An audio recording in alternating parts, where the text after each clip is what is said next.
closing, I just want to give you a few hints on another sector. It's not really urban, but I think it's quite interesting to show another sector where there are many open issues, and this is the sector of heritage.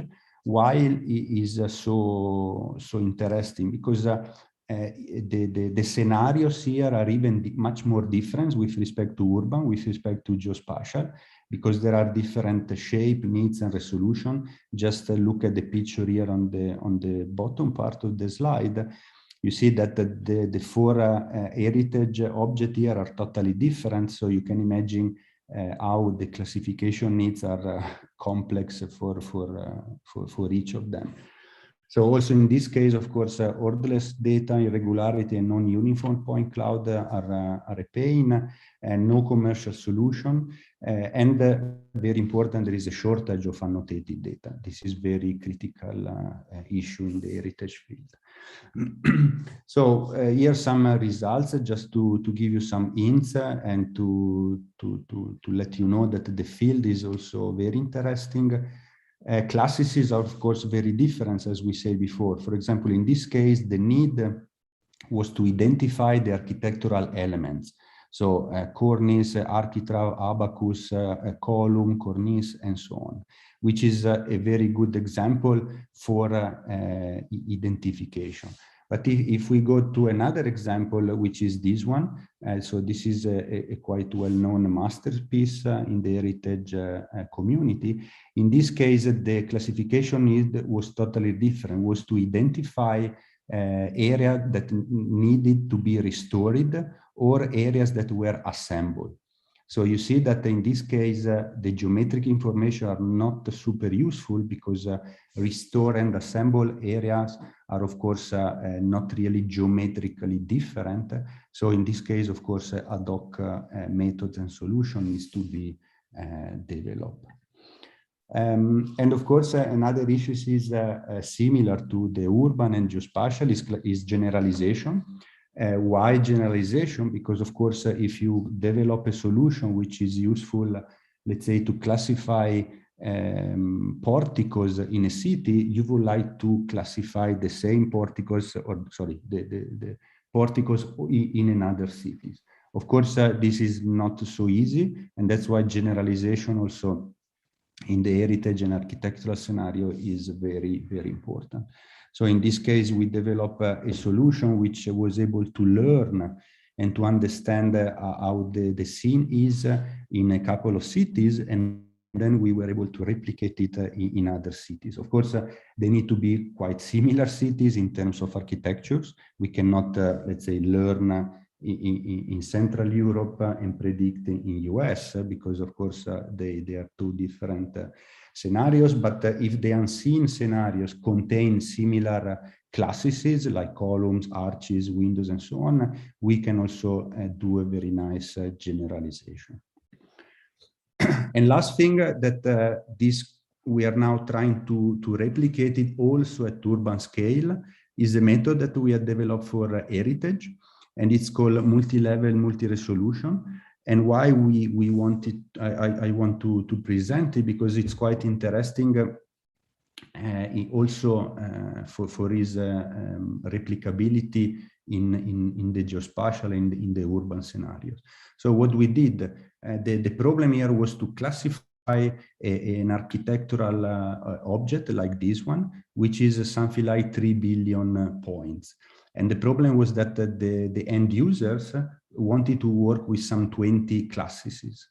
So of course, 20 classes and 3 billion points, it's very complex. So what we did, we apply a multi-level, multi-resolution method, which means, first of all, we work at a certain level of detail, at a certain scale. And then at this level of detail, we extract some classes.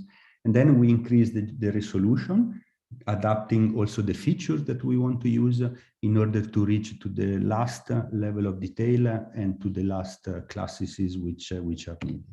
So these are the classes that the people working there on a daily basis, they are normally using. You see there are 18 classes, but when they work in with these 3D data, they can apply traditional methods like random forest or similar. But if they don't work at a hierarchical level, you see that they reach something like 77% of F1 score. So this was not sufficient, and that's why we came up with the idea to use a multi-level, multi-resolution. So basically what we do, we start from a certain level of resolution where only some classes are visible. And then we increase the resolution, and as you can see, the column going to the next level can be split in base, shaft, and capital. And then going again to the next level of detail, to an increased geometric resolution, the capital itself can be split again in the main capital part and in the statue. The same for the wall, or the same for other geometric elements. So in this way, you see, we can start from a first set of elements, geometric elements, and then we add more, and then we add more. And then, as you can see, we can always go higher than 90% of F1 score. So this is a quick visualization just to give you an idea of how the 18 semantic classes could be automatically extracted using this hierarchical approach that we call multi-level, multi-resolution. And also to close this part on heritage, we have also produced this benchmark because we believe that there is a lack of annotated 3D heritage data. So in order to facilitate the community to develop the solution useful also for heritage application and for daily needs, we have created this data set with million and million of annotated point clouds coming from different scenarios, coming from different objects, from different locations, different countries, and everything is available for the community in order to reflect the daily needs of the heritage community, which are always the same, like I said before: reliability, replicability, efficiency, and also accuracy. Okay, before closing, I just want to raise a couple of other issues, maybe for a later discussion, and they are related to explainability and integrative AI. We know that explainability is a very broad term and a very large research sector, in particular in AI. So what we did, and that's why I call it explainability 1.0, it's a very simple visualization trick, let's say, to go towards a better explainability. So as you know, independently if it's an architectural, an heritage, or an urban data set, as you know, we have the traditional matrix with all the classes and all the metrics. But what we can also do is to visualize some values of the matrix in order to visualize and in order to represent, for example, the wrongly classified and the correctly classified points. So in this way, we can generate what we normally call an error map. And so people or user or end users can immediately understand on the object, on the 3D scene, where are the problems. Because if you give the matrix, the upper left matrix to let's say, a normal end users, they cannot really understand much out of these strange numbers. On the other hand, if you provide an error map like this, they immediately understand where are the problems. So they can see where are the wrongly classified or the correctly classified, and they can help in the refinement of the solution. And similarly, we can also identify or visualize the false and the false negative and the false positive per class. So in this way, again, the end user can immediately understand where are the issues to be improved, and they can, of course, better understand where they have to manually intervene in order to reiterate the process and improve the 3D classification results. And last point is about integrative AI. This is quite a blooming sector. Not much for 3D problems, but just very few works have been done. So here with this picture, I show you the typical problem. Now, first of all, what do we mean with integrative? Integrative AI, we try to combine different methods in order to exploit the strength of each method, in order to reduce the weaknesses of the methods. So from the picture, you can probably immediately understand the problem. You see on the left, the classification worked pretty well. And you can see that the chimneys are correctly classified in their correct class. On the right, you can see how the chimneys, on the other hand, are classified wrongly, and they are not put in the class chimney, but they are put in the class vegetation. And why this? Because basically the chimney look like the branch or look like a tree. And so if you stress the use of only geometric features, of course, the classification can work not properly and can end up with this kind of results, with a chimney classified like a tree. So what is the idea behind is simply to introduce and to integrate knowledge and logics into the 3D classification problems. And for this, we started to work with what are called the logic tensor networks. This is something that has been developed by some colleagues in FBK. And so what we are trying to do is to introduce some rules, some information into the neural network and into the classification pipeline. For example, a chimney can only be on a roof. Or for example, a tree cannot be on a roof normally. Or for example, a car can only be on the ground. You know, thinking about rules and thinking about specific knowledge, of course, we can improve our results and reduce the probability to get points assigned to wrong classes. Okay, coming to the conclusions. I think I tried, first of all, to show you that there are many techniques, sensors, and solutions that we can use nowadays to create 3D data, either as in point cloud form or in meshes. This is not nowadays a big problem. But this 3D data, of course, nowadays they need to be coupled with semantic information in order to let the end user use in a better way this data, do better interpretation, better analysis, and so on. But there are a lot of still open issues, in particular when it comes to daily application, because we need really reliable, replicable methods, we need generalization, and of course we need upscaling. So we can of course rely on cloud computing, but there are also issues in using cloud computing, in particular if you are processing geospatial data which are not belonging to you. So cloud is not often the best solution which is chosen. So the upscaling is also a problem. It's clear that there is not the one-size-fits-all solution, which is from one side good, because it means that there are still room for improvement. From the other side means that some end users are still without a daily working solution. In terms of explainability, I think we do need to work a bit more on this, again, mainly for end users who would like to have a more interpretable solutions. We need, of course, to consider unbalances classes using probably some methods that we also use for images. But for the 3D dataset, this is also an open issue that has been tackled not very much in the community.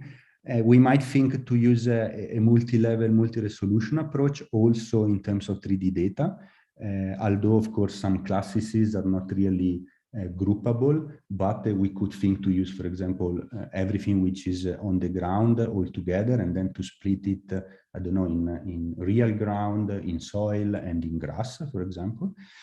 We could use, for example, or start to use reinforcement learning to provide adaptability among the different data set. And as I just said before, I believe we really need to move towards a knowledge-based solution or knowledge-based approaches in order to have a more accurate and better solution. Thank you. Okay, great. Thank you, Fabio. Thank you for your great presentation. Yeah, since we only have like 1 minute's time left, so maybe we can have one question here. So if you have any question, maybe you can raise your hand or open your voice.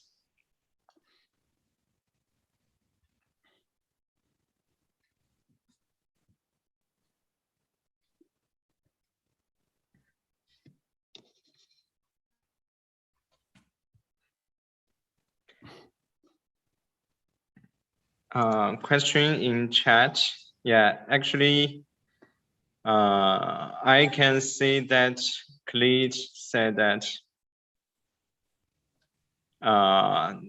in one of the figure, he has seen trees and cars on their rooftops. So yes, it is a little bit ridiculous. So what might be the reason? Yeah, this could be, of course, problem in the classification. This I'm sure. But this is another reason why I think that the knowledge-based approaches could be really helpful, and they might also be useful to reduce the amount of annotated data that we use. But as I said, we are, I mean, at least in our group, we are just in the beginning of checking this knowledge base. So I don't have much experience on this yet. Yeah, I agree with this. Yeah. Hello, can I have a question? Yeah. Yeah. So hi Fabio, thank you for the presentation. I just wonder how scalable is the solution that you are developed now. Given can we process like let's say the 3D point cloud of a city within maybe 1 week or something like that? Yes, I mean we have been trying to develop something which is fast and which is also working pretty well in terms of computational time, thanks to the downsampling that we are applying. And this is mainly because we work in strict collaboration with the mapping agencies. So mapping agencies are public agencies which have to deliver and to offer geospatial data to citizens, to public administration, to policymakers, and so on. And so they normally deal with point clouds at city or region or at national scale. So that's why we were driven by this solution and trying to develop something which was scalable and which was not consuming too much energy, because as I said before, sometimes people are not really keen to put the data in the cloud because they cannot. And so they simply have to rely on the performance of the computers that they have in their offices. So what we try to do in any case is to upscale. Now I cannot give you any number, but we can process, I think, many square kilometers per day on normal PCs. Thank you. Okay, since we have limited time, so maybe we need to move to another presentation. So if you still have any question for Fabio, so please just send an email or just a direct contact to Fabio. Yes. Thank you, Fabio. Yeah, you're welcome. I will be here all afternoon in any case. Okay, then we will introduce our another keynote presentation that is from Roig. So actually, I think I don't need to spend too much time to introduce Roig. I think most of you or most of the audience have have been familiar with his work, like the superpoint graph and also the torchpoint 3D. Yeah, Loic has done a lot of fantastic works in large scale 3D point clouds. So let's welcome Loic. Are you here? Can you share your screen now? Loic. Okay. Thank you. Right. Can you see my screen now? Yes. Yes, awesome. Great. So, well, thank you for the introduction. Today, we're going to talk about how we can go beyond the sliding window paradigm to scale up 3D deep learning to a truly large scale. So, apparently, some of you may know me. So, I'm a researcher in machine learning and computer vision. I like all problems with a spatial and temporal structure, so 3D point clouds, obviously, but also dynamic 3D and satellite time series. So why is it important today to scale our algorithm? Well, there is different issues at hand. First, we have an increased availability of 3D data. We have, for example, single photon LiDAR that can give us an unprecedented density in our point clouds, or rotating Velodyne, which can acquire an immense amount of information per second. And there is also an increased demand for scaled-up analysis. Autonomous driving, obviously, but digital twins for industrial facilities at the city level as well. And we're getting closer and closer to planet-scale remote sensing, for example, for biomass estimation. And obviously, there is a scaling problem here. It's ICCV. I'm sure all of you are very aware of the recent methodological advances in computer vision that has contributed to the field of 3D deep learning. We are now able to learn some very rich and powerful features and descriptors of our point clouds, but we are still far from truly large scale. So what I'm going to try to present is what can we do if we want to apply 3D deep learning to a point cloud with several millions of points. There is one obvious approach. If you have access to unlimited GPUs and TPUs, well, you can do distributed computing. It's costly, it's complicated, it's probably not sustainable, and it won't scale to very large point cloud, except if you have really access to infinite GPUs, and in which case I'm very jealous. But for regular people, we have to use a sliding window or sphere sampling, which means that we are going to cut our scene into smaller blocks, so we're going to analyze block by block. For a lot of problems, it's perfectly fine. For example, for indoor mapping, it's acceptable because usually the windows of the blocks are large enough that you can understand the structure of a room. But for urban data, it's not always the case. So for example, if you look at the example above, if you are here, to know that you have a bridge and not just a road, you need to understand the global scene.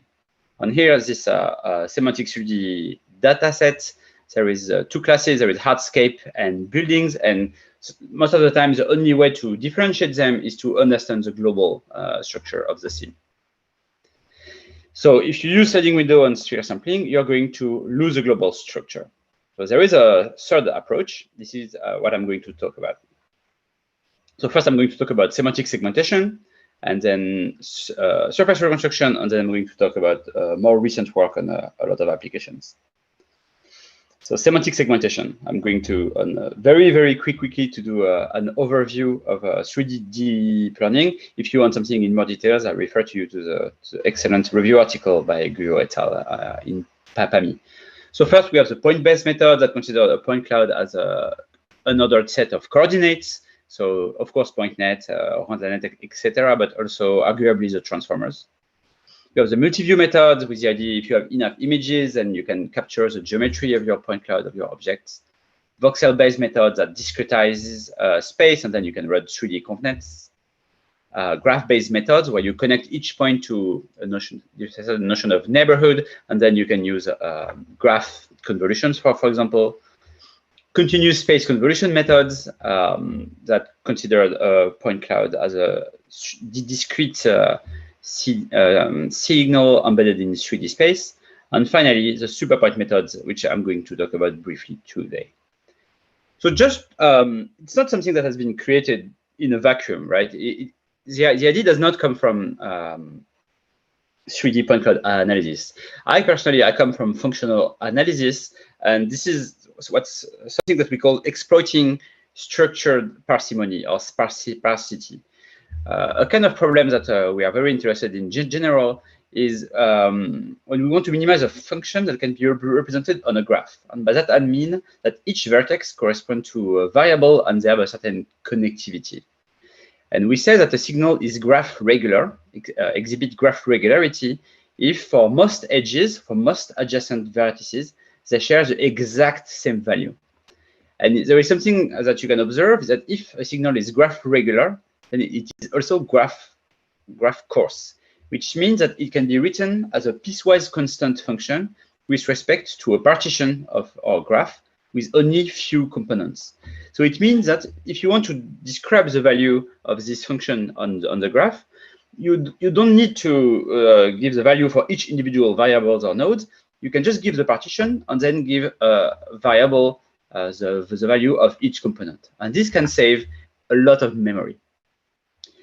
So graph coarseness and graph sparsity is something that is observed in many real-life problem with a special structure. So obviously, that's why we're here today, point cloud labels. Usually, if you're a point of road, most likely you are surrounded by a point of road as well. But also in the medical imagery or more generally cartography and these kind of things. So our goal in when we want to leverage a certain kind of parsimony is to exploit this property computationally. And here it's quite obvious.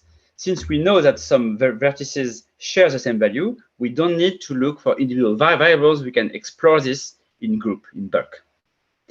So this is the superpoint graph approach. Here we have a scene with 40 million points. It's quite complex, but actually it's not that complex. And if you partition it into simple shapes that we call superpoints or group of points, you actually need only about 1,000 superpoints, and then you can analyze the superpoints and the adjacency structures to the superpoint graph.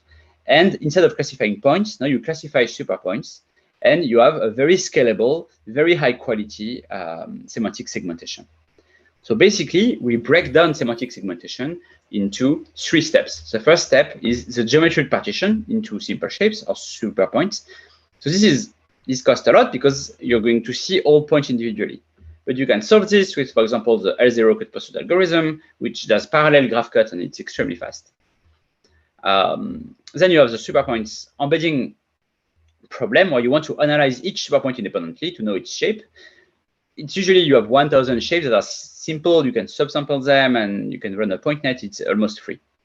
And then you have the contextual segmentation. When you want to analyze the relationship between superpoints, it's a graph with something like 5,000 edges. It's also essentially free.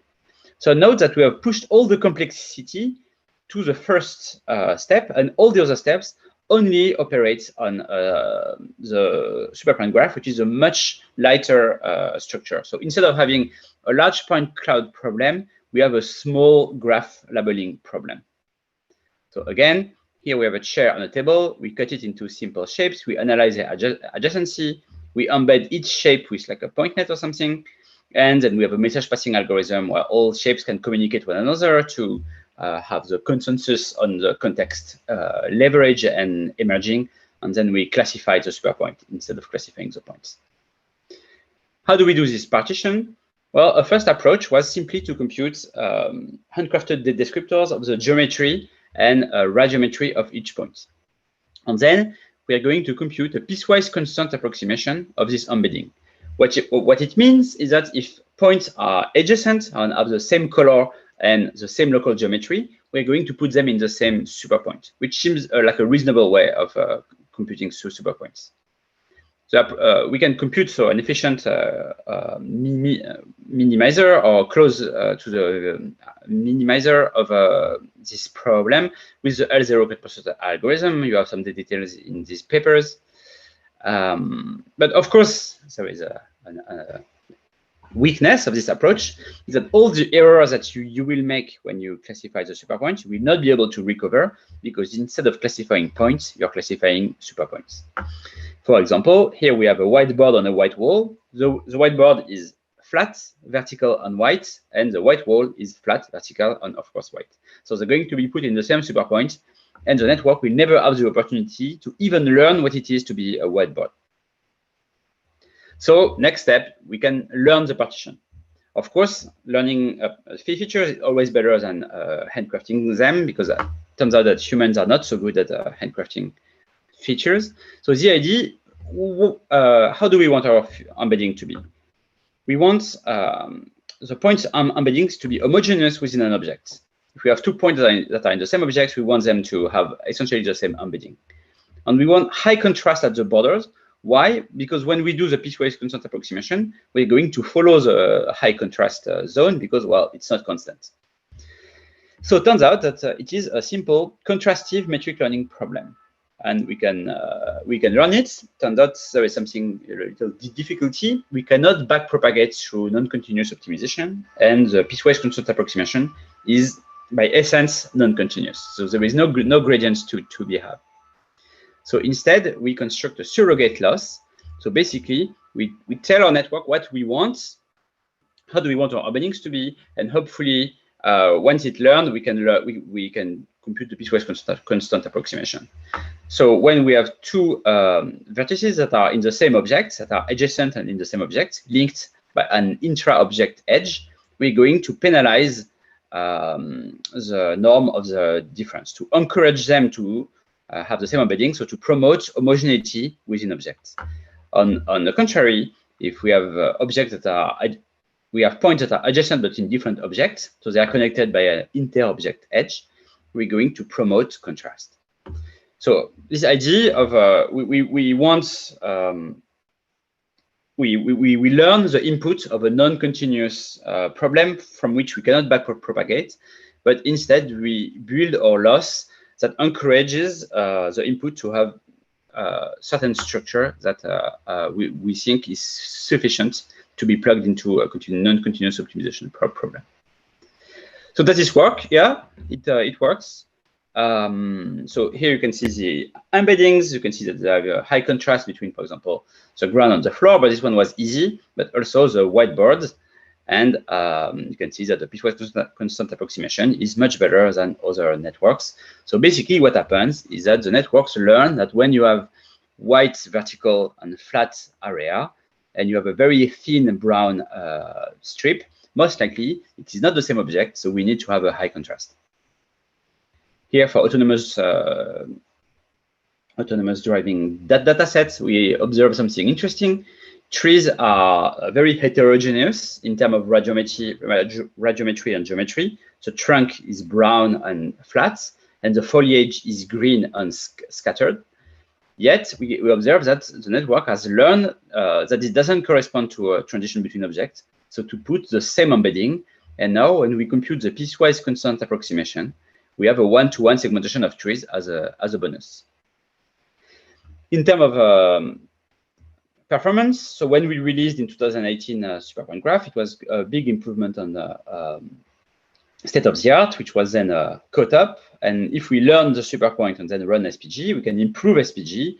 And lately, there has been some very interesting work, some very powerful networks that are able to learn some truly expressive features that does better than our approach. I mean, I think they're not entirely comparable because our objective is to scale, right? So yes, we have 30 minutes to partition the 600 million points of S3DIS, but then the training is extremely fast. We only have 30 seconds per epoch. Why? Because we transform a big data set into a lot of very small and simple graph labeling problems, right?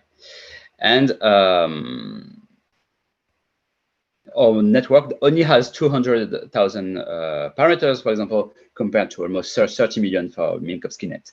Yet they are able to scale well and to learn very good features. So if you want precision, then probably you should look up those new very interesting articles. Here, another data set where we had good results, and lately we were overtaken by another approach which presented this year at ICCV that I really like, that use SuperPoint as well, but in a different way than us, and you can also check it out. And for the large-scale urban semantic 3D that you're probably all familiar with, we've been overtaken recently. So we are glad to see that people have been able to learn continuous space convolution on such a complex data set with success. I think it's a very, very good results. So pro cons of SuperPoint approaches.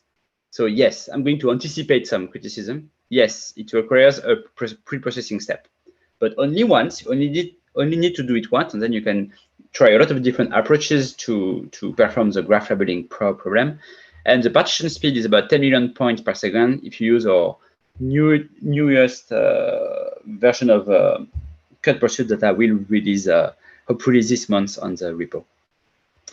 It's not truly end-to-end because you first do the partition, learned or not, and then you do compute the graph labeling. It's true, but it's necessary if you want to scale.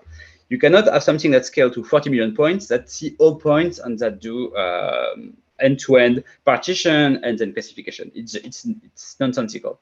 So yes, it's not end-to-end, but it can scale. And if you want to do SuperPoint end-to-end, again, check the paper by Xue et al., SuperPoint network. Very interesting work. And yes, it's limited by 40 SuperPoints. But if you had an amazing graph labeling algorithm that classify all SuperPoints, you would get, for example, almost 93% on S3DIS, and you would have the best paper ever because you would improve the state of the art by something like 25%. So yes, I think having SuperPoint is limiting, but it's not that limiting. And you can also do sub-SuperPoint prediction. Personally, I'm not interested in that. I prefer to have my algorithm scale to very large point cloud instead of getting a couple IOU points. But if that's something you're interested in, if precision is really an issue for your application, nothing prevents you from having a head that does sub-SuperPoint prediction. All right, so that's done for semantic segmentation. Now I'm going to talk about surface reconstruction. And so just a quick reminder what surface reconstruction means in 3D deep learning. So we want to partition space into indoor and outdoor, with the idea that the surface that we want to reconstruct would be the intersection between inside and outside. So first, you can note that the complexity of the surface is concentrated around scanned points. If you have a low density of points, most likely either the surface is not here, or if it is simple. So what you can do is you can discretize space in an adaptive manner with smaller cells if you are closer to where the density is high, and larger cells when you are possibly away from the surface. You can use a Delaunay triangulation. I'm sure most of you are familiar with this. And the nice thing is now we have a binary vertex classification problem in a graph where the vertices are the cells and the edges are just the adjacency if they share a face. So again, it's a little bit similar. And you can notice that the solution is graph regular. Why? Because, well, if you have a cell that's outside, most likely it is surrounded by cells that's outside. A cell that's inside, most likely surrounded by cells that's inside. The reason behind this is that the surface is a two-dimensional manifold embedded in a three-dimensional space. In other words, almost everywhere you don't have a surface. So it would be graph regular, and it's obviously graph coarse because you have the constant connected component here. So we can exploit this as well, and we can solve the inside-outside labeling problem with a global energy that have this form that can be handcrafted with handcrafted terms, unary and binaries, and you can solve this during graph cuts, using graph cuts. And this is what has been done for almost 12 or 14 years with a lot of success. And recently we revisited this approach where, of course, there is handcrafted terms. Can we learn them? And the answer is yes. So we use a graph neural network for this. So we equip each cell with visibility information. For example, is there a line of sight or array or things like this, and its shape. And then we do graph convolution to propagate this information. And this tells us what the unary term should be. And then we can solve the inside labeling problem with these learned parameters with a graph cut. So it scales very well. And so, well, it gives increased precision compared to methods that use handcrafted features. This, we expected as much. But what's really nice, I think, is that our model was able to learn and to generalize very well. So we only trained our model with 10, I think 13 now, with 13 artificial shape from ShapeNet. And then our network is able to learn a competent visibility model and to be applied to large scale, real life the data set like ETH3D. Whereas other neural network approach like convolutional occupancy net that work with a sliding window, for example, so don't really have access to long range visibility information, failed to generalize on unseen scenes with potentially very complex geometry, as you can see on this example. And then there was a recent paper, so not by me, but by colleagues that I thought was very nice, where so presented at 3DV in a month or something, where they do distributed surface reconstruction. So the idea is they have a very large point cloud that represents an entire city here, and they have a tiling system that's heuristic, but then they show that you can distribute the solving of the graph cut problem. And they've done this to over 1 billion points, so basically city-level reconstruction all at once. And so you have the tiling, but also you have constraint compatibility terms to make sure that the surface are consistent at the intersection between tiles, because otherwise, obviously, you don't want that. So we haven't connected the two papers together yet, but by doing so, we would be able to use a neural network to learn the parameters of a function that can be scaled to almost infinity, which I thought was a nice prospect and really changes from doing surface reconstruction at object level or using a small tiling window. Right, so now I'm going to talk about other applications. There are a few things I want to talk about, so it's going to be a bit rapid fire, but let's go. So I'm going to start with a little plug on Torchpoint 3D. So maybe you're familiar with it. It's an open source repository for 3D deep learning. And we observe that, I mean, you all know that it's very well, that it's complicated to code 3D deep networks. It's harder than images, in my opinion. It's a bit of a jungle out there. Everybody does things differently. Everybody has different metrics, data loader, and it's kind of hard to reproduce the results. And also, it's hard to make sure that the comparisons are completely valid. So what we wanted is to have like a one-stop shop of 3D deep learning, where we have all the implementations, all the data loaders, and people can use it and compare and improve. And hopefully, this is what we set out to do. We support multiple tasks, so classification, segmentation, detection, panoptic, and registration.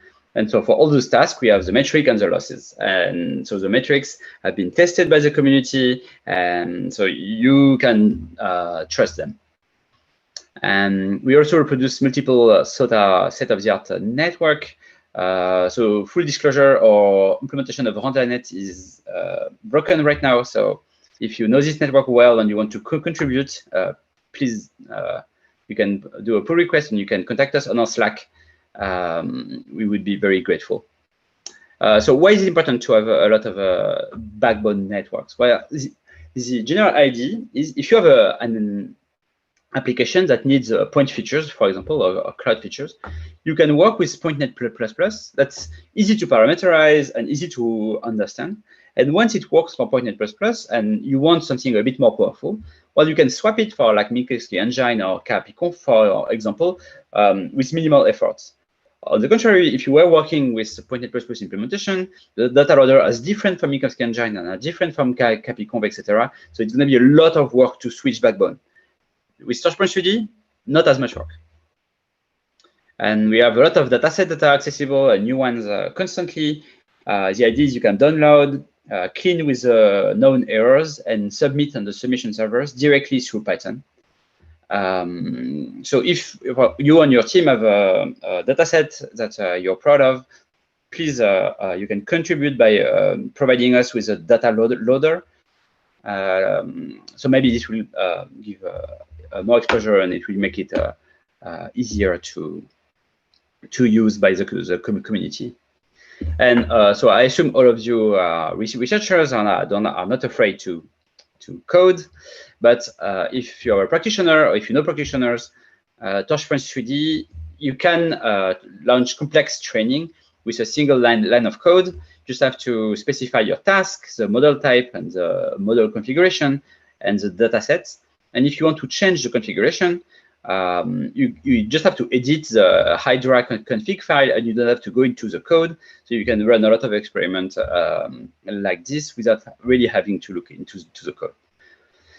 Of course, if you want to look into the code, it's also entirely possible.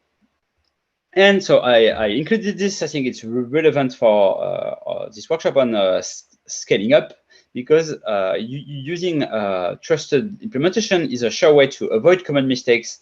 There is a lot of things that can go wrong with Torchpoint 3D, especially in terms of with deep learning, 3D deep learning. In particular, it's hard to make things efficient. In our paper last year, we showed, for example, that if you send the wrong things to the CPU, if you send them to the GPU instead, then you can slow down your network by almost a factor of 8.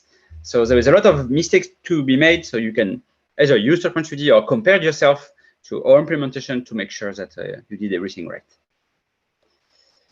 I am the main investigator of the Redis 3D project, which is for real-time analysis of dynamic 3D point cloud. So the project started last year, so I don't have a lot to show for it yet. But just to convince you it's interesting, imagine what exactly it means to be a Velodyne acquisition. You have a rotating sensor on a moving platform that is scanning a dynamic world with moving pedestrian, cars, etc. So you have a very complicated 3D video with an intricate spatiotemporal structure and a lot of data, 2 million points per second. Of course, real time is critical for autonomous driving. If you need to do this offline on your FPGA, it's usually too late. And we are going to release, hopefully the beginning of next year, a new large-scale data set of dynamic point clouds. So 500 sequences. So it's not really frames like VKT, but it's a continuous time sequence of acquisition with 10 billion points, 8 different cities in France. So mostly urban environment, but it's a bit varied. You have something in Paris, you have something in much smaller towns. We only have 7 classes, which I thought was important to me because I get frustrated sometimes when I see benchmarks that have some classes that are extremely rare and that makes all the macro metrics a little bit unstable. So we only have 7 classes and they're all represented a lot.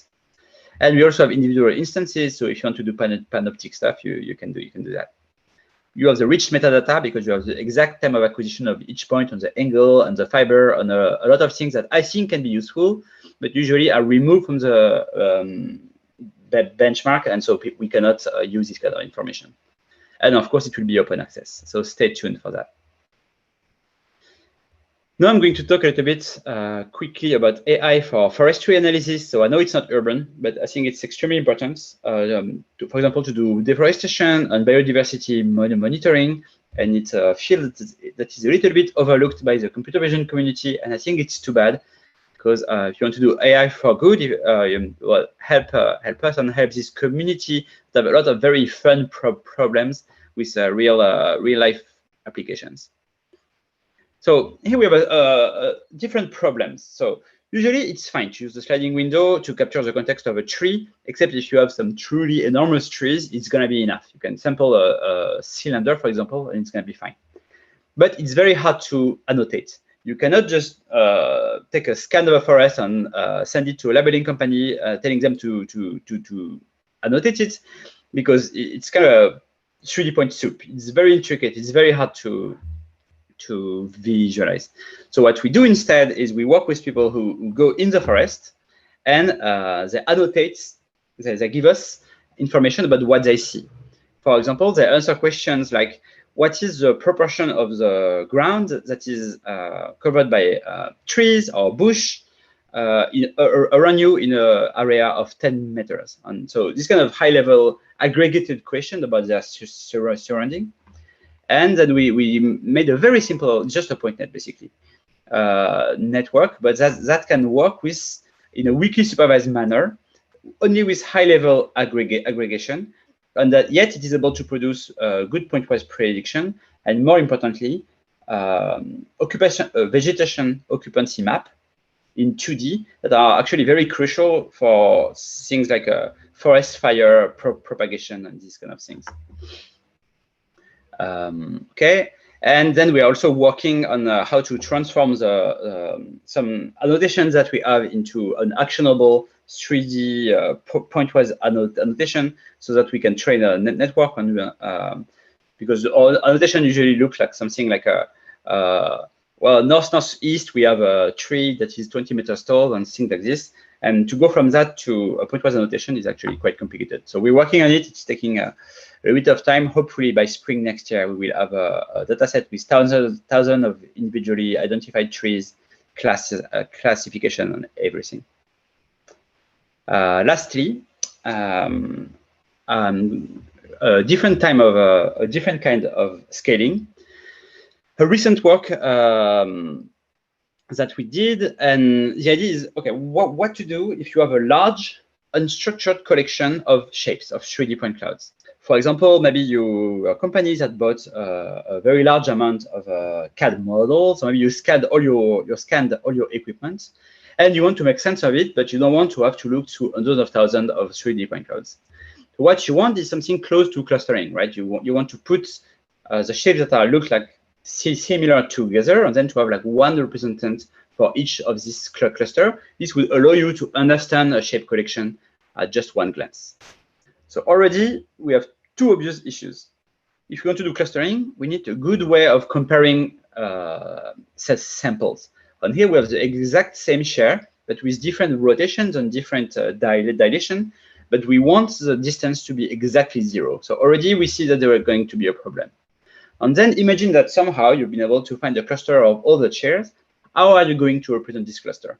First, you can do an average of shapes, but already an average of point cloud, it's complicated because it's an unordered set of points, so it's not trivial. And even if you could do it, you have some shares that are straight, some shares that are curvy, and some shares that have arms and some that have not. And if you do an average, you're going to end up with this that's completely unusable, just a fuzzy little point cloud. So instead, we argue that you should use what we call a linear shape family. So linear shape family has 3 parts. The first part is a center shape. So it's defined by a point cloud. So if we had stopped there, we would have all the problems that I talked to you about, and you would retrieve some very fuzzy centers. Then we can equip each shape family with an alignment network. This alignment network takes as inputs an input for point cloud and produce an affine transformation, so dimension 12, to transform our center shape in order to align it with the input point cloud. So now we have solved the problem of alignment with deep learning. Of course, it's a neural network. And then we can equip each point with a direction that we call the total displacement field. And so each point has a direction that it can move. And if we move all the points along this direction, so by just choosing an amplitude value, then the center shape is deformed. And we can see that what is learned is actually very meaningful. For example, if we move in this direction, we go from an airliner to something like a jet fighter. And here we have examples of shape learned from ABC. Of course, we can learn multiple multiple displacement fields. And so, for example, here we see for a table, this direction controls the height of the legs, and this direction controls the width of the leg. And so this is completely unsupervised, of course. We just use a reconstruction loss, and you can give an unstructured large amount of your entire collection, and the network by itself will be able to find the clusters and also with just a little bit of effort the number of clusters. And it will, just by looking at the moving shapes, you'll be able to understand your entire shape collection. So it's nice, but you can also do something more with this. If what you're interested in is semantic segmentation, well, to get very good results, you just have to annotate the center shapes, which are 3D point clouds, so they're not too complicated to annotate. And then it's trivial to transfer the point annotation from the center to all the elements of the family, okay? So for ShapeNet, for example, you just have to annotate the 50 centers, and then you end up with absolutely state-of-the-art semantic segmentation result for ShapeNet parts in a low-shot regime. So right now, it only works at object level, but we would be interested to do that in the wild. These kind of approaches have been adopted recently for images in the wild. So this would be interesting if we could do that on maybe scans of cities and to see what kind of objects, family of objects are discovered, for example. So this is the end of our presentation. And just a really quick recap. You can use SuperPoint Graph if you want to scale 3D semantic segmentation to millions of points. You can use Delaunay graphs if you want to learn 3D point, learn to train network to do surface reconstruction at a CT scale. And other applications like for forestry, understanding shape collections, dynamic 3D, and also implementation consideration. Everything is, of course, open source, and all the datasets are already out there, or we are about to release them. And yeah, so if you have quick questions, I'm done.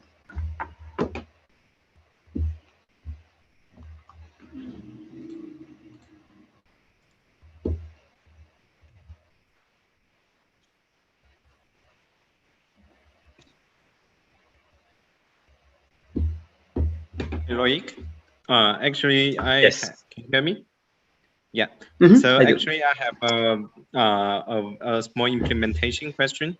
So regarding your SPG graph, I have tried that method, and I found it works quite well on the semantic 3D dataset and also like the Stanford dataset S3DIS. But for the semantic KT dataset, it seems the performance is not that good. So what might be the reason? Yes. Right. So I know exactly why. Because of the density. Exactly. So wait, let me just switch. So for example, we did apply it to this dataset that looks a little bit like semantic KT, but as you can see, the density gets very low when you're far away. And so what happens is that we use a very small adjacency graph to compute the super points. And if the density is too low, then the lines are going to be put together. So the network has to classify a lot of lines, and it cannot break. You don't have meaningful super point if the density is too low. The solution is to not use nearest neighbor, where the density is when you have low density things, but use a Delaunay graph, local Delaunay graph, to connect lines that are far away. So I think it is definitely a weakness of the SuperPoint graph approach, that the graphs that you use to compute the partition needs to be meaningful. It needs to really be able to capture the real connectivity between your points, and sometimes it can take some work. Okay. One solution I'm going to try is that maybe if it is possible to registrate several frames together, so that yeah, we have very sparse point cloud, but if we have registered maybe like 100 frames together, so it could be a dense point cloud, and then using the SPG graph. Okay. So another thing you can do is, if you have the frames, you can simply connect the points that correspond to adjacency pixel in the theta phi image. So this is a meaningful adjacency structure, and the super points will probably be meaningful if you use this. So this is another solution as well. Okay, cool. Thank you.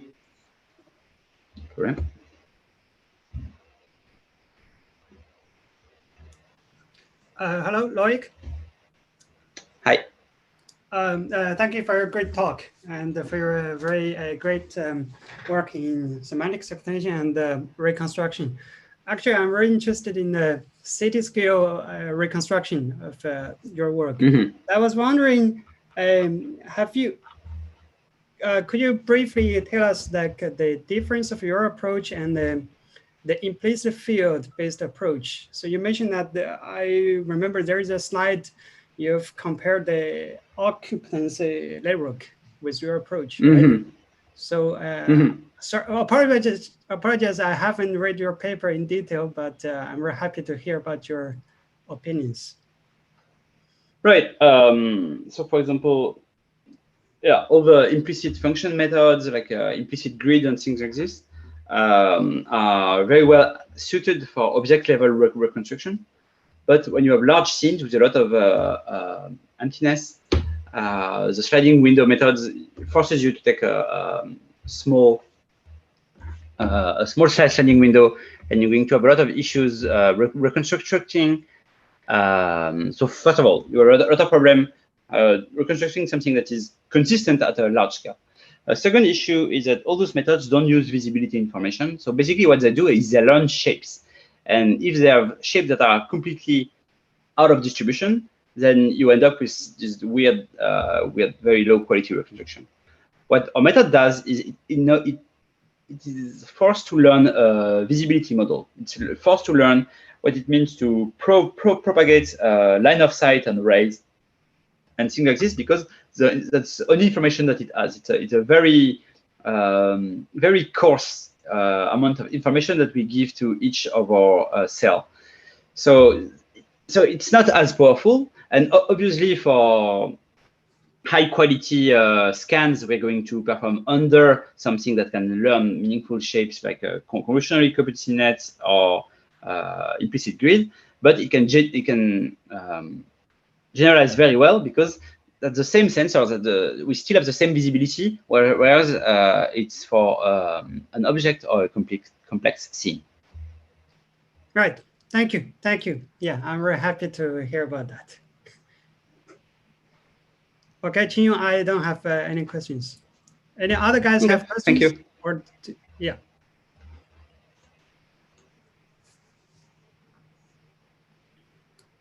Maybe I have the last question here. So I was just try to do like scene completion, which is similar to the large scale 3D reconstruction. So do you think the instance label? So if we have the instance label, or maybe we can do instance segmentation at first from the partial point clouds. So do you think that would be helpful for the reconstruction, for the large scale scene reconstruction? So I am not aware of papers that do this, but it's true that it seems like a very enticing idea to mix geometry and semantics, right? To do at the same time in a kind of like a holistic approach, reconstruction and semantization and instant segmentation, and to do everything at once.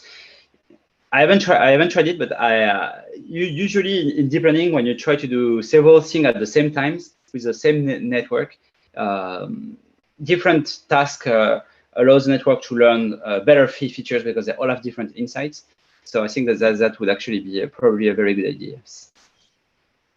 Yeah, actually, we initially found that maybe the large scale 3D reconstruction is too difficult. So we want to decompose this task into several small tasks. So into like the object completion. So we do instance segmentation at the beginning.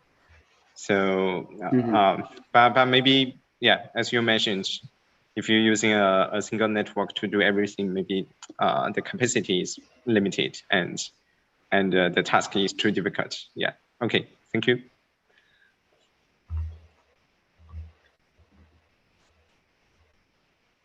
All right.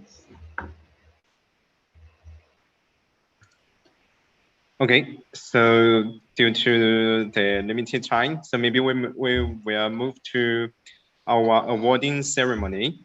So then I will turn it off to Khalid, the Chief Scientist of Sensat. So, okay, I will share the screen now.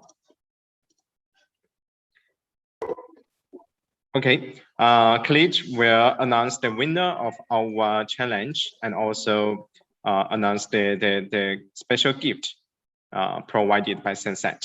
Okay, Khalid, are you happy with that?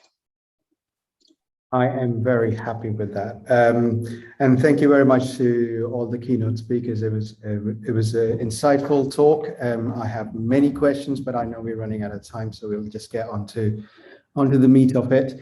So well done to everyone there who actually participated in the challenge. But as there has to be, there always has to be winners. But I think that everybody who participated were winners. But the top three are based on the metrics. At the third place, there was this algorithm or the paper that suggested boosting semantic segmentation and urban scale point clouds via transformers, and it's nice to see transformers sort of coming into the play. That was at the third place. At second place, Tingo, next slide, please. It was city scale point cloud semantic segmentation via coarse to fine small object refinement, and well done to all the people who were involved in that. But there has to be a top winner, and that goes to the IDSnet people improved downsampling method for semantic segmentation of class imbalanced large scale point cloud. Class imbalance and downsampling, we've heard all of these sort of key terms before. So well done to the team who actually managed to get the top on the leaderboard. And as a gesture of goodwill, Sensat has decided to award to the top prize a cash prize of £1,000. So that's 1,000 UK pounds. So please get in touch with me, and I can get that sorted out amongst the team and the winners. But look, let me just take 2 minutes to suggest that as Sensat, we're a 3-4 year old geospatial startup that capture 3D, 2D data sets every day, pretty much around the large infrastructure and construction areas. Segmentation is one of the tiny little parts of it. Reconstruction is all of the things that we've actually spoken of, the keynote speakers have spoken of. We actually try to get to the clients. So we always have a real world application associated to it. The industry has to go a long way before everything that we have spoken of or everything that's published as commercialized. But we do extract quite a lot of value from all of the publications that academia throws at us. I think the overall generalization and a bit more wider variety of extracting understanding from the 3D scenes are the way to go. And then it's really nice to hear, Loic, that you guys have been working on quite a diverse range of things, quite close to our heart as well. But anyway, I will leave you to that, because we're always pushing for time. Thank you very much to the keynote speakers, and especially to the winners, and love to hear more from all of you guys.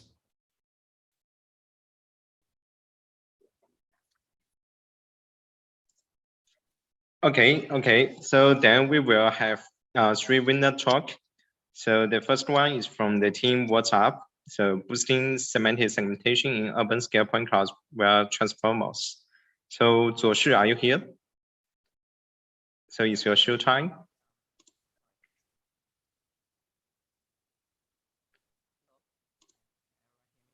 Sorry, Zuoshi, I can't hear you.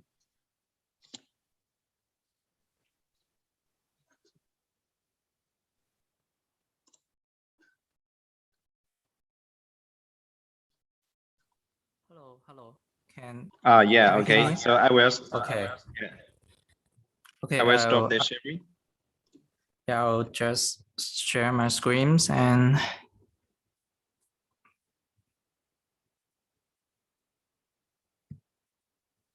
can you see my screen now? Yes. Okay, so hi all, and thanks for the great work of Urban 3D teams, and thanks for everyone joining us today.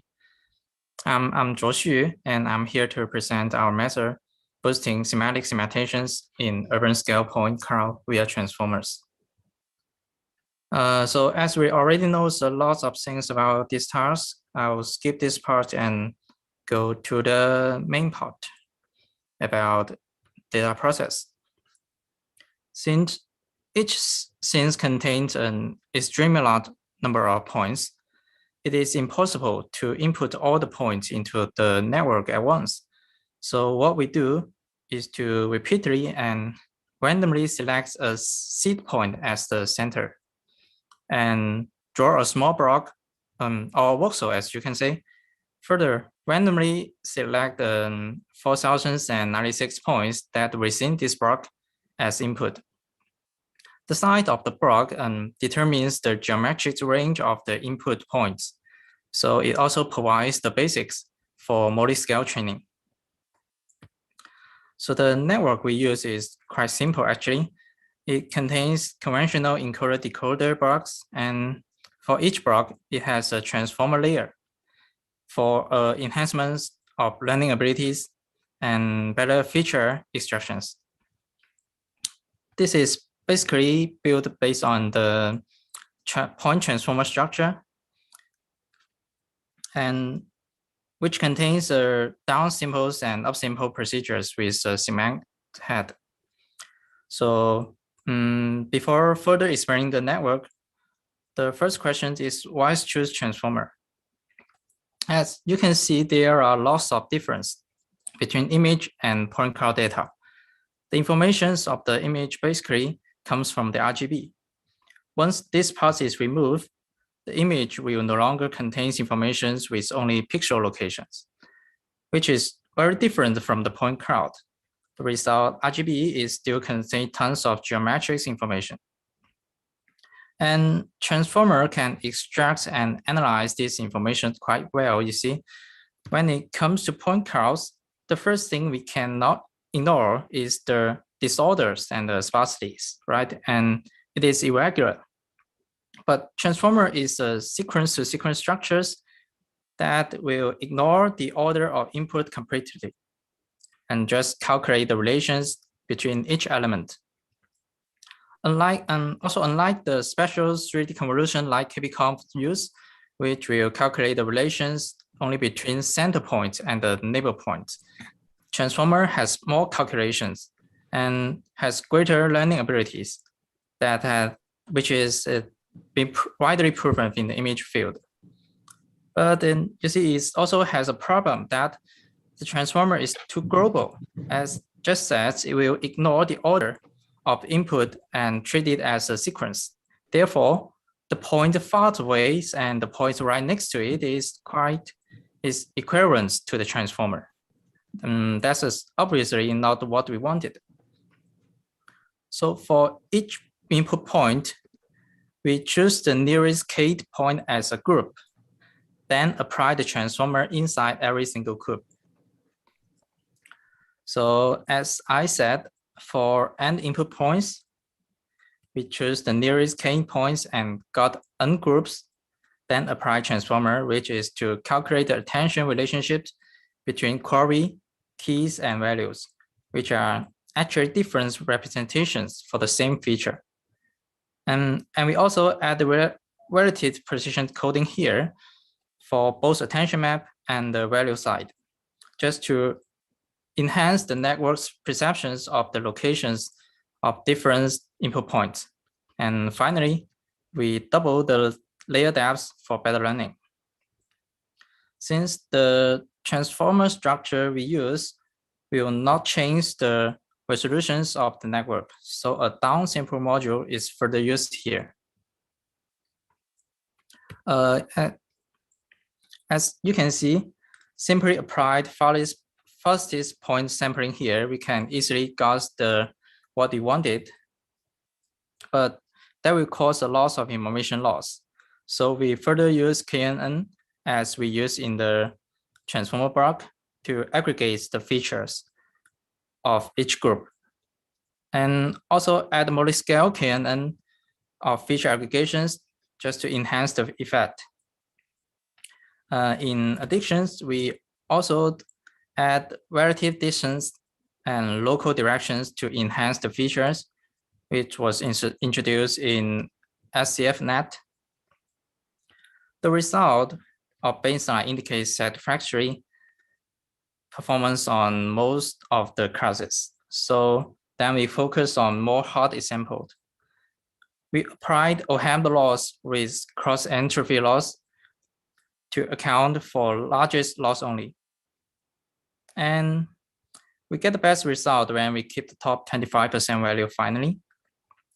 And to further locate the problem of imbalance of number of points and imbalance of spatial range, which will affect the block sampling, we range each classes with negative log of fractions. We also, actually we also try other different loss functions like Dyer's loss, but unfortunately not working. What we failed to solve is the long tail problem. Even after all this, we still got 0 for the bike class. It may be because the small spatial size of the bike, so we find it really hard to sample during training. Almost no bike points appears in the input points. So anyway, we also apply the multi-scale argumentations in both training and testing stage. And due to the memory limitations, 4096 point is the maximum input we can do, which will cause some restrictions. So we do in samples with RAND-LA-net, which can use tens of thousands of points as input. And finally, wage the L range of output scores. So that's all of my presentations. And any questions?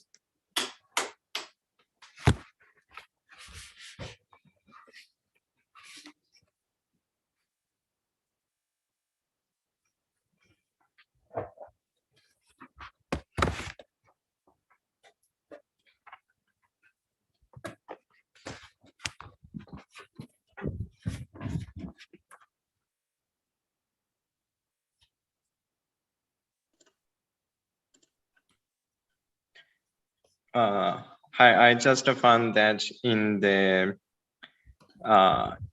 text, and I found that Chao Ying is asked why dice loss is not working.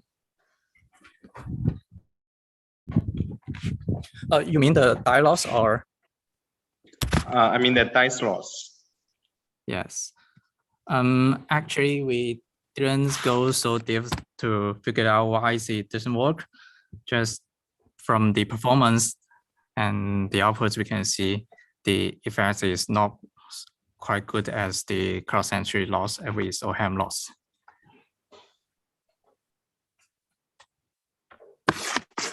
Okay, and another question is that how long is the training time? It will take about 100 epoch, and the total times is almost 1 day, 24 hours. So can you also give the hardware specification? I mean, how many GPU you used and what kind of GPU? We used 2018s and we use 8 GPUs for per training. And the memory is like 11 gigabytes. Okay, so you mean you use 8 GPU for parallel training? Yes. Okay, great. Thank you.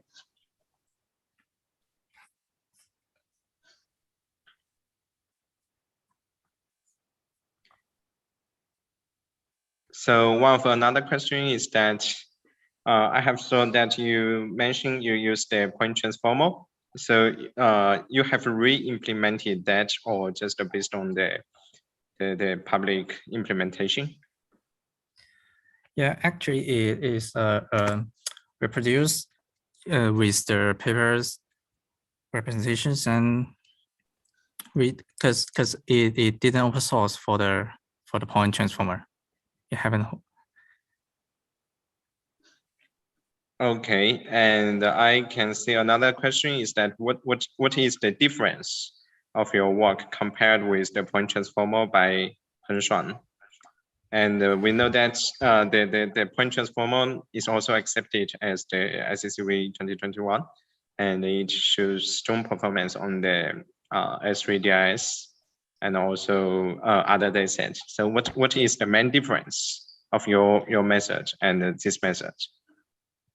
Yeah, the main difference is that when in the downsample modules, we use multi-scaled cannons and for feature aggregations, and we implement the methods that mentions in SCFnet that add the relative distance and local directions to their features.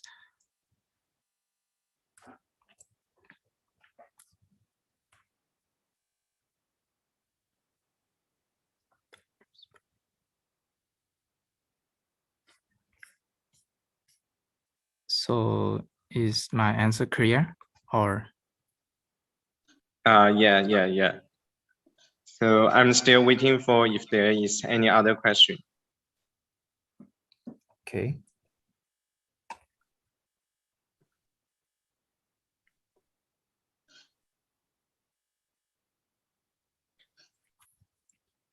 Is there any other question from Chao Ying? Oh, yeah, I can see one of the questions is that, so will the code be released publicly? Well, I'm still cleaning the curls and doing sorts of stuff. I think there might be public release public. Yeah. I can't answer it right now.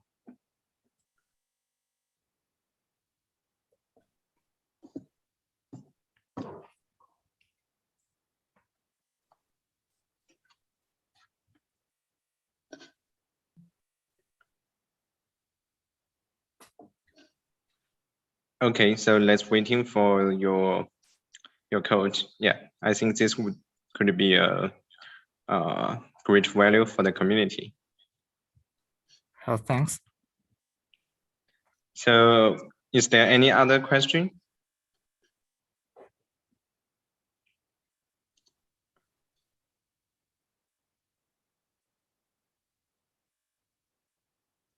So if there is no more question, maybe we can move to another winner talk. So Shi, are you here? So the time is a little bit earlier than expected.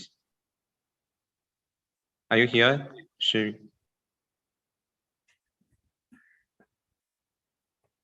Sorry, I can't hear you. I see you are talking, but I can't hear you. So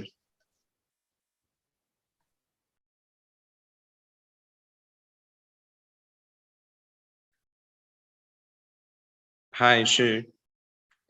Can you share your screen?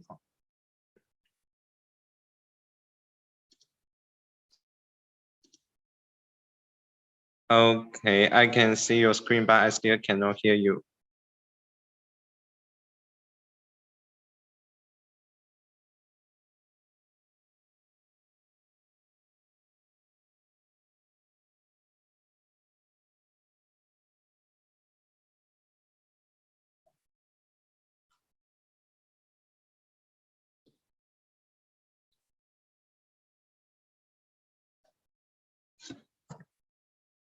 Can you hear me?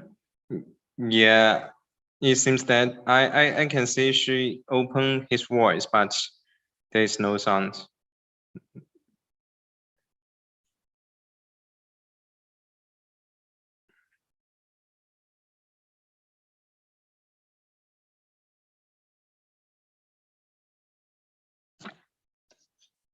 Yeah, maybe you can click on the microphone button and see if the output is the correct device.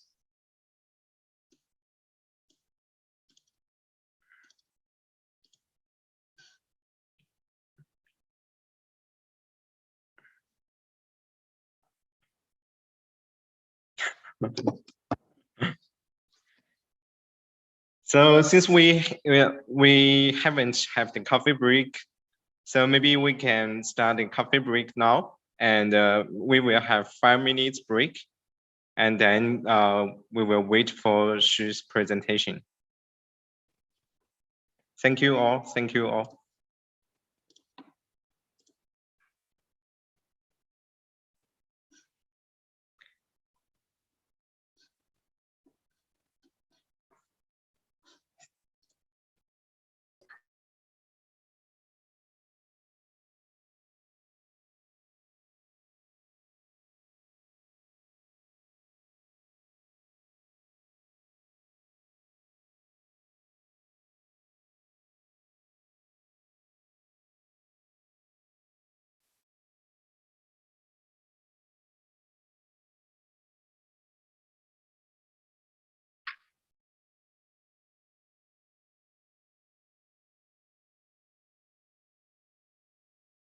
Hello.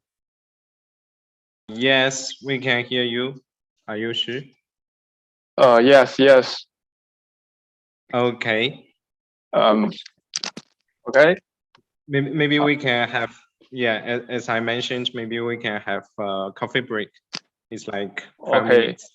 Okay. So we will start from maybe 5 minutes later.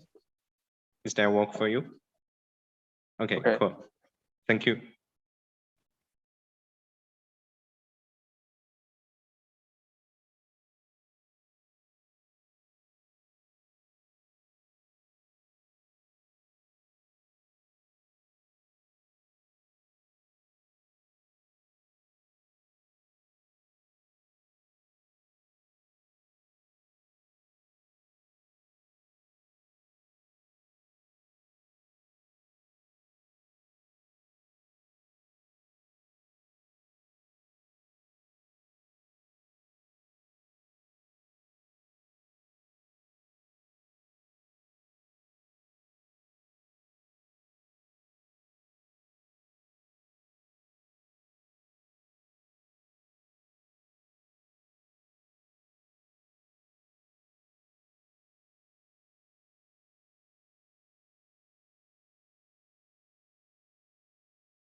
Hi, everyone.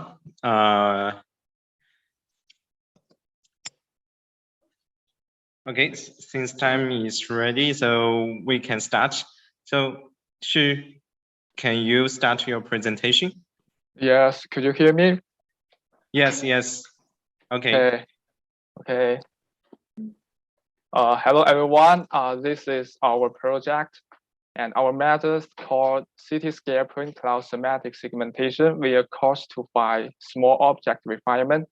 I am Yan Xu, and the participating institute of this solution are Chinese University of Hong Kong Shenzhen and Shenzhen Research Institute of Big Data. And in this presentation, I will introduce our solution from these aspects. They are the background, the methodology, and the experimental results, okay?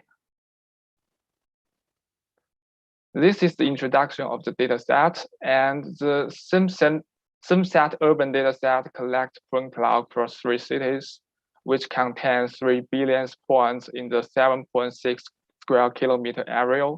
And there are 13 categories in the dataset, and one need to identify them in the point-wise level. And for each point, it has its spatial coordinate and color information. And the main challenge for this task is data imbalance. The categorical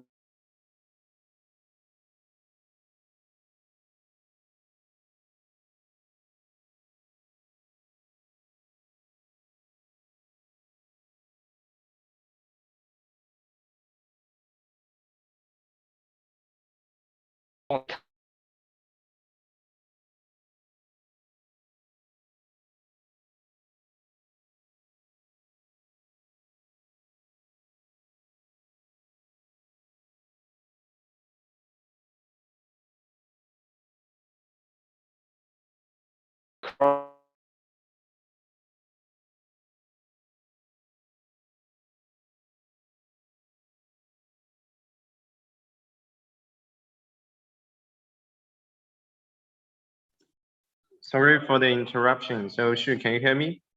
Can you please? We cannot hear you now. It seems that the internet connection is not that good.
It seems that we have lost Xu. Maybe we will wait for him.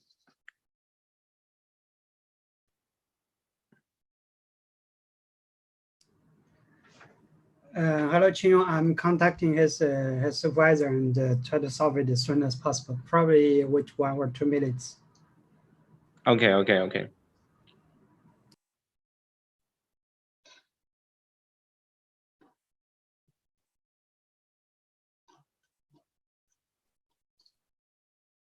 Hello? Yeah, we can hear you now. So I think my internet is not stable. And now I have no permission to open my videos. Could you give me a permission? Yeah, I have closed your videos since I think maybe Okay. Your internet is not that good, so Yeah. you really need that.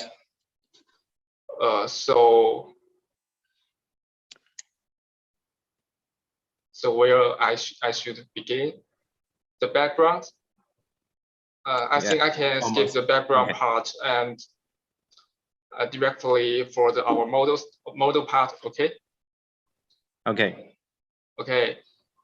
And in this solution, we propose 2-stage models, and we use a cross-to-5 strategy to achieve superior semantic segmentation on urban level point cloud. Specifically, there are 2 phases in the data flow. In the first phase, we use conventional semantic segmentation on the input point cloud and obtaining the cross-semantic results. And in the second stage, we train another models with a balanced crop data and object-aware data augmentation to refine the small object classes. And finally, the result of the 2 phases will be merged for the final prediction. Okay. And this is our stage 1. For the stage 1, we adopt the point-based methods as our backbone. Since point clouds are generally irregular and has permutation invariance, unlike 2D convolution, the point-based convolution firstly uses a sampling strategy to choose the target point in the point cloud, just like this red point. Then it applies grouping algorithm to find out the local neighbors of the target point. And finally, the local aggregation operator is conducted on the local group, obtaining the updated features for the target point. And here we use the DGC inline graph convolution as our local aggregation manners. It takes features of target point and its neighbors as input and use multi-layer perception to calculate the weight of the age for the neighbors, and finally weighted average the neighbors' features to generate updated features. And this is our network architectures, and we use the UNet hierarchical structure for point cloud semantic segmentation. And it contains 5 encoder layers and 4 decoder layers. In each encoder layers, it downsample the points with ratio of 0.5, and then through the 3 cascade residue blocks. And the decoder layers is similar to the conventional point-based method, just like PointNet++. And the feature from the encoder layer will connect it with the decoder layer for the same scale. And for our stage 2, small object refinement, we use the same architecture of the stage 1, but we apply different technique to generate training data and conduct data augmentation. And there are 3 main steps: extract a small object instance, generate more balanced training data, and apply instant cut mix. And for the instant extraction, we firstly extract the points of the small object by using ground truth labels in the training and validation sets. Here we use byte class as example, as shown in this figure. Since these small objects are usually very far apart from each other in the 3D space, so we can use some unsupervised manner, just like dbScan and cluster and split them easily. Okay. So after that, we collect the centers of each object. For each center, we use a predefined radius to crop the point in the original point cloud, just like 50 meters, and generate a more balanced training data as shown in this figure. And furthermore, to increase the proportion of the small object, we conduct the instance cut mix, randomly pasting the extracted object on the ground of the cities. And through such a manner, our refinement modules can learn better small object information and conduct a more accurate identification. And here we list some training detail. We follow the conventional training strategy of the point-based method, randomly chopping the input point clouds with radius of 10 meters. And before feeding the point cloud into the model, we exploit the grid sampling with voxel size of 0.2 meters to downsample the input stem for more uniform distribution. And we also train both models with 600 epochs and 500 iterations in each epoch. For the batch size, we set is equal to 24 by using 2 V100 GPUs. And the whole training process is costs about 3 days for semantic segmentation and a half day for the small object refinement. And for the training criteria, we adopt a weighted cross entropy loss as our objectiveness. We calculate the weight for each class by their point numbers in the stage 1. And in the stage 2, we manually set the weights of specific small object is 10 and 1 for other classes, okay? And during the inference, we use voting strategy to ensure that each point has been predicted by 30 times. Finally, we have 2 sets of results from stage 1 and stage 2. And we select the labels of points which are predicted as a small object class in the stage 2, and then replace them into the prediction results in the stage 1.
Hi, Xu, can you hear me?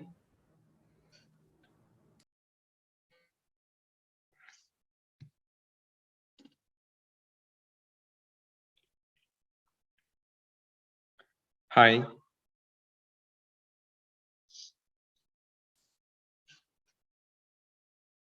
Hi, could you hear me? Yes, so maybe you need to back to the results since we have lost you. Yeah. We cannot hear you. Maybe. Okay, my network's not stable.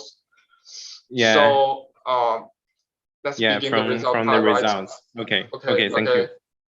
And this is the result we submit in the July, and only using semantic segmentation, we can already achieve very high results, about 66 mean IOU score. Okay. And in September, we add additional small object refinement modules for byte class. And finally, we achieve a second place in this challenge. And we can compare the two results by using small object refinement. There is 20 MIO boost in the byte class. And also, since the time limitation and submission restriction, we have no time to try a refinement module in other class, but the results already satisfactory. And finally, let me introduce our participating group, DeepB Lab, and Professor Lee is the supervisor for this lab, and we have a lot of projects about 3D point cloud analysis. And there are some selected work about point cloud analysis for me and Professor Lee. And there are some previous work accepted in CPR 2020 and III 2021. And there are 2 new works will appear in ICCV 2021. Okay, and if you have interest and want to know more information, you can scan this QR code, and we welcome visiting student and new PhD student. And finally, the code for our solution is already released in this GitHub. If you have interest, you can scan this QR code to download and use it. And this is my end of my presentation. Thank you for your watching. Okay.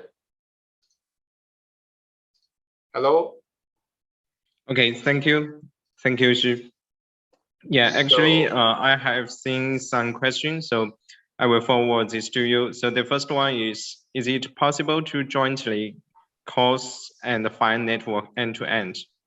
So I think he wants to ask if it is possible to design an end-to-end pipeline and to achieve the cause and find segmentation. Yeah, currently it cannot end-to-end training because for the small object refinement part, we build another data set. This data set is actually a subset for the original data set, you know. So we build a more balanced data set, and we train a new models in this new data set. Okay, and another question is that how you determine the hyperparameters. For example, the weighted cross entropy, the factor in the second stage.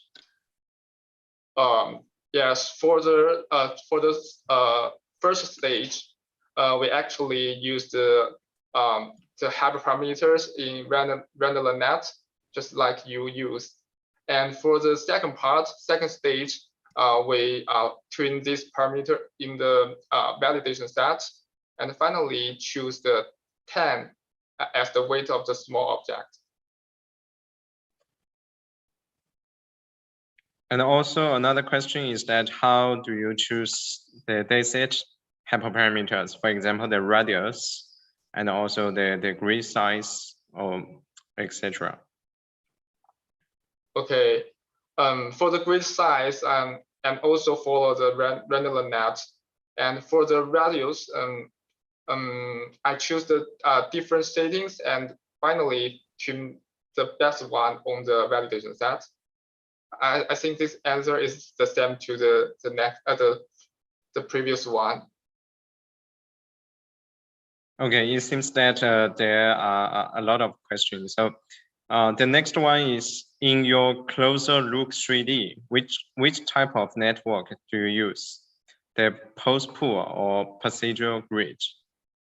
Yes, we use the adaptive weighted, just like showing these figures. We use this DGC like graph neural network to aggregate the local feature. Okay, maybe I think Chaoying can check the GitHub code. so you would be more clear about the implementation. And another question is that how during the generation, how do you translate or augment the point cloud that belongs to back category for copying to another area? Do you mean this one? And we randomly choose the extracted object on the ground. If the plant is not the ground label, so we know past the small object, and we only choose the ground labels to paste the small object. And we set a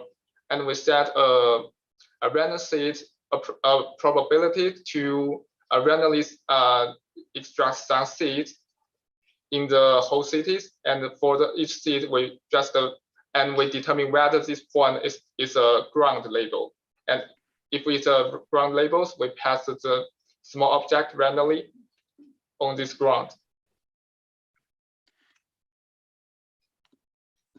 Okay, I hope this could answer the question from Kai. Hello. Yeah. Thank you for your great talk and this great method. So I have a question. So it's very interesting that you copy the bike category and then augment the data set and then increase. I have to say, particularly increase that small category. So I was wondering, like, how many points, like of bike category have you augmented? Like, how do you determine like how much percentage of the points you need to copy? What factors do you consider when you do this augmentation?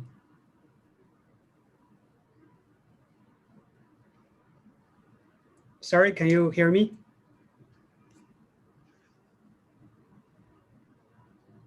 Oh. I lost again. Yeah, I think so. I cannot hear you now.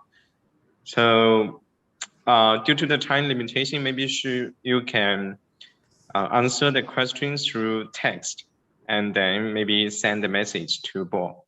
Yeah. Okay, thank you. Okay. So we will move to the final winner talk. That is also the winner of our challenge. Okay, so Zeqiang, are you here? Yes, I can. Yeah. Okay, so can you please start your presentation? Okay, cool. Welcome, my friends, to the ABCD workshop on point clouds. My name is Zeqiang Wei. I'm a PhD candidate from Beijing University of Post and Telecommunications. My team from the companies BeeGo and Gago, as well as Wuhan University. I thank the organizers for the change, explore such excellent large-scale point cloud dataset. After 2 months playing with it, we learned a lot. Here, on behalf of the team, I'm honored to share with you what we learned and desired along the way. The dataset in this competition was collected from Orange Image. It is a point cloud dataset from the city of Birmingham and Cambridge, which are quite different. Okay. The dataset has nearly 3 billion annotated points. It has 13 types of semantic class. The class distribution of data points is very unvalid. This is a major problem. Let's begin with the main change, then we discuss our solutions. The first challenge is the size of dataset, how to effectively train and inference such a large-scale point cloud dataset. Although many algorithms for point cloud segmentation has been proposed so far, training and inference are still too long time. We select the Red AlloyNet as our baseline network. Compare with the previous work, for example, FPS, IDS, random downsample great excellent training and inference of point cloud, and have a great segmentation performance. This is advantage, but there are drawbacks with random downsample. Several times of random downsample lost too many information from the dataset.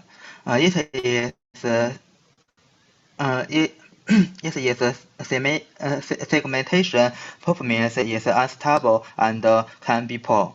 It must to be improved. For the baseline, we addressed hyperparameters and training tricks to achieve the best performance.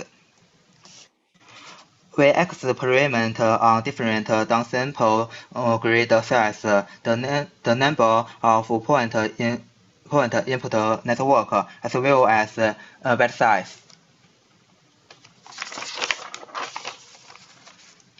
After I have get the best performance on the baseline model, we start to solve the drawbacks of random downsample.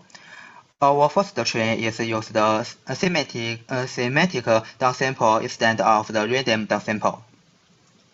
For example, the flow point cloud includes 7 class. The read class have the smallest data size. Drawing random downsample, this class has very few points used in train. As the number of downsample lengths increases, this situation becomes worse. In the last layer of the downsample, this class will disappear, result loss of the semantic class information. We post the semantic downsample to solve this problem. After downsample, our target is to have the sum number of the semantic class remain. So we increase the sample probability of class with the smallest data size. Here, we combine random downsample and the semantic downsample of the same point cloud. It can be clearly see that the final data layer uses the semantic downsample will be better return the semantic class info in the original point cloud. Therefore, we use the semantic downsample to improve the Red AlloyNet. Random downsample also leads information difference between sub-point clouds. To solve these problems, we designed a parallel resample framework. We hope this improves the stability of the segmentation. The parallel resample framework has the two independent random downsampling for the sum original point cloud. We think that is an ensemble learning building inside Euronet. Parallel branch of the resample main component is other formation information. We hope this mechanism may work for deep learning. The same way as random, for example, works for decision trees. During our experiments, we found this means require little extra GPU memory and computation time. On the basis of the Red AlloyNet, parallel resample framework, ideal parallel parameter share breadth. The upper and the lower brains input complete different sub-point clouds from the same original point cloud.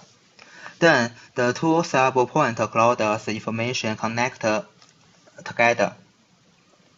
The parallel resample framework improved our results, but what is it isn't due to double of the sample point in the sub-point clouds. We designed comparison experiment of our result on this slide show that with the sum number of the data points sample, a parallel sample gets much better results. Both semantic sample and parallel sample help with this imbalance data set. We addressed the class imbalance challenge with CP loss. The CP loss phoneme is class balanced loss. This is the first proposed in CVPR 2019. Let's see the picture. There are two classes, one from the hand and one from the tail, from a long-tailed dataset.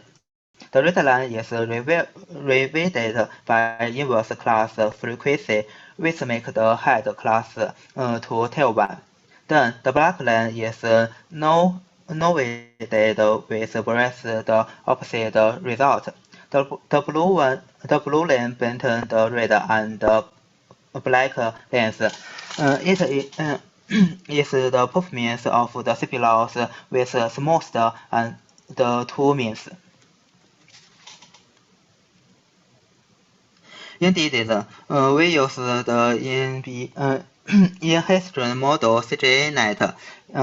It is newly proposed in this year.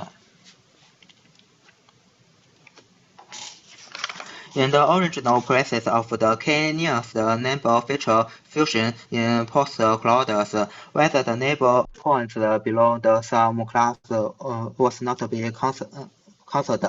GCNet uses a reliable binomial classifier to determine whether neighbor points belong the sum class. The SAM model is used to realize the feature fusion of renumber points from the sum class, while the DRM model is used to realize the feature fusion of the points from the different class. On this picture shows how to render LRENet and CGANet are connected for the better post-processing. The output of the CGAN breadth is used for inference. We also proposed the cascade refinement. It is a common post-processing model. Cascade refinement was first seen in the work of the BASNet, which was used for settling segmentation and proposed in CVPR 2019. We simply measure the cascade refining model into the red LRENet. Similar to CGANet, cascade refinement also includes two different classifier. For inference, only use the results of the refinement breadth. This sample also requires two downsample, so we use the parallel downsample framework as well.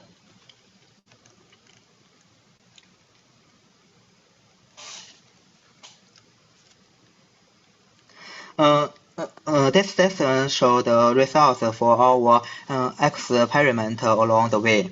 We see improved performance as we combine the model, parameters, loss, and techniques together.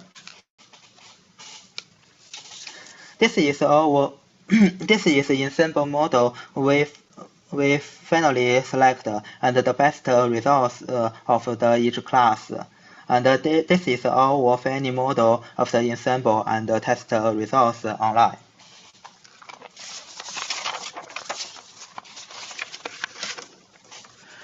Finally, we hope to address some more feature in feature.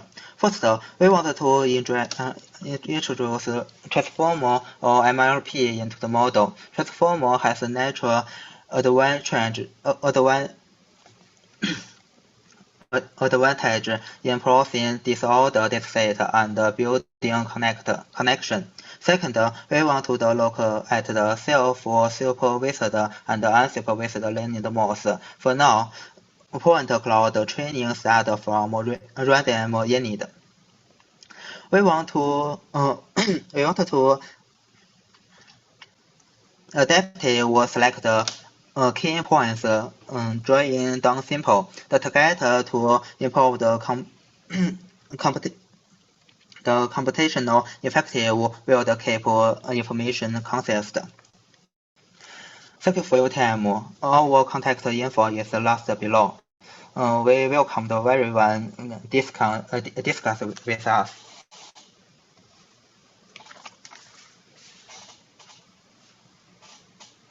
Hi, Zheqiang. Thanks for your great presentation. Is there any question for Zheqiang?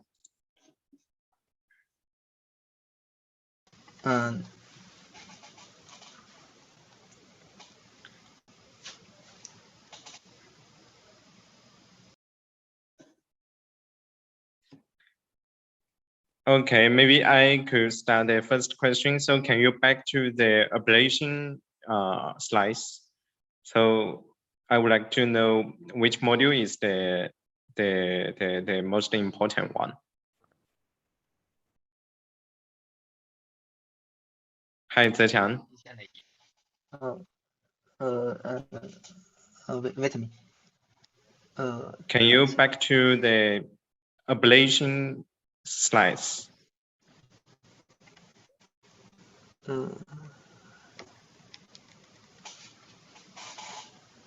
Yeah, here.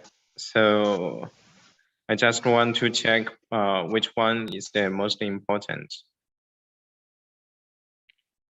So it seems that so this is the result on the validation set. Yes. Yeah, it seems that the performance on the test set is higher than the validation set, right? So I mean, so I just want to know, the last one is your final model or not? No. So it's only the baseline plus the semantic sample. Okay. So okay.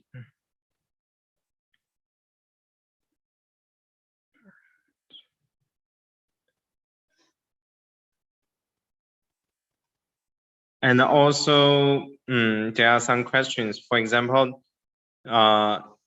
what is your hardware specification and the training time of your method?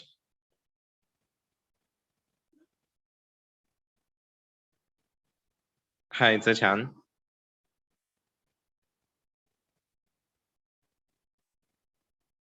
Sorry? We trade to number epoch with 2018 tie. Yeah. So how many 2018 tie you used?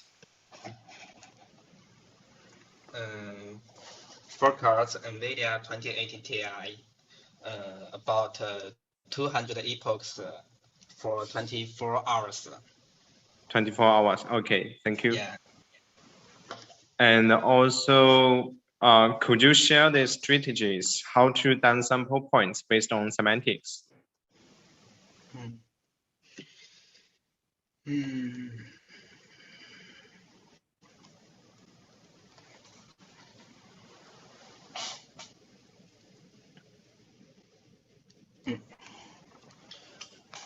Okay. The original RandLineNet used random sampling for each categories. and we based on the numbers of points for our categories and generation the inverse possibility for each categories and use it for during training downsample phase. That means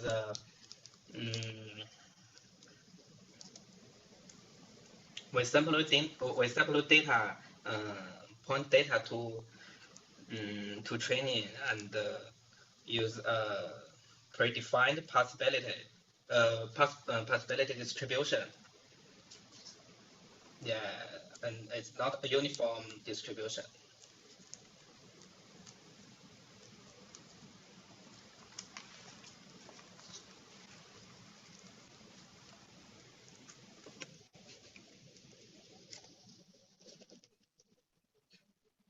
Hi, Bo. Does this solve your questions?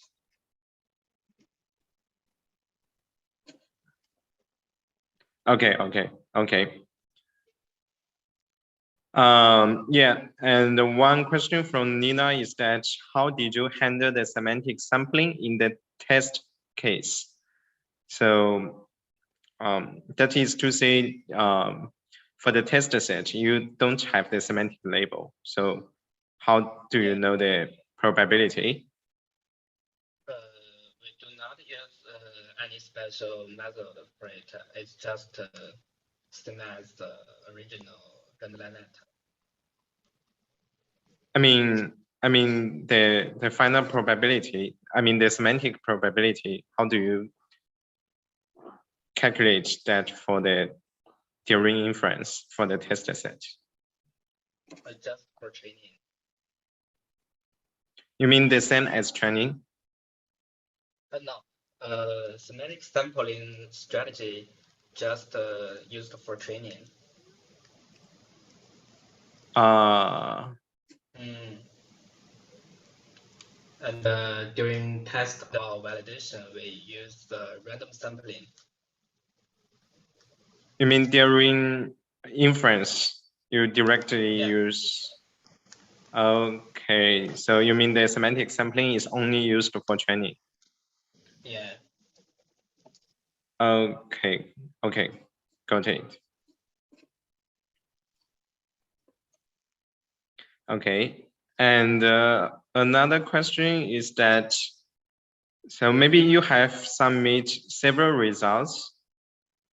I saw that Zhuang Wei said that the rank 1 on the benchmark and the rank 3 use the same model. I haven't checked the Colab now, so I'm not sure.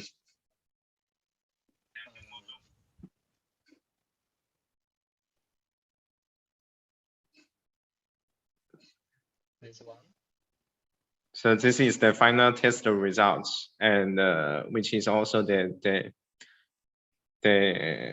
best results on the leaderboard, right? Yeah, this is final result. Okay, so maybe the final question is that will you share the code in the future? Maybe. I don't sure. Okay. Thanks for your great talk. So we will move to our final panel discussion.